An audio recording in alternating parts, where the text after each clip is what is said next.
Захожу я на вокзал, на большом вокзале железнодорожном. Значит, даю карточку, говорю, пожалуйста, хочу проехать в город Нур-Султан с Петропавловска. А мне говорят, ваша карточка недействительна. Я говорю, как это недействительно? Я даже был ошеломлен, был даже удивлен. Мне говорят, ваша карточка недействительна, она у нас здесь недействительна, это вокзал, говорит, Российской Федерации. Я говорю, я не понял, как это, вокзал Российской Федерации, железнодорожный в Петропавловске, огромный, большой, огромный вокзал.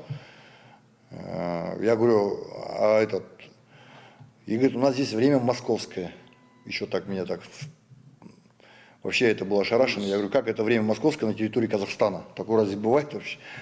И самое интересное, это было как раз в год независимости нашего Казахстана. И я был просто не знаю, по мне нанесли ядерный сокрушительный удар по моей голове, по моим мозгам. В каком году это было? Это было 25-летие независимости Казахстана, лет 5 назад. И я тогда просто как получилось, ребята меня обычно встречали, а в этот момент как раз машина, зима, холод был, 45 градусов, и машина не завелась там у одного нашего ветерана. И я ему говорю, тогда я сам пойду на вокзал, сейчас куплю себе билет. И когда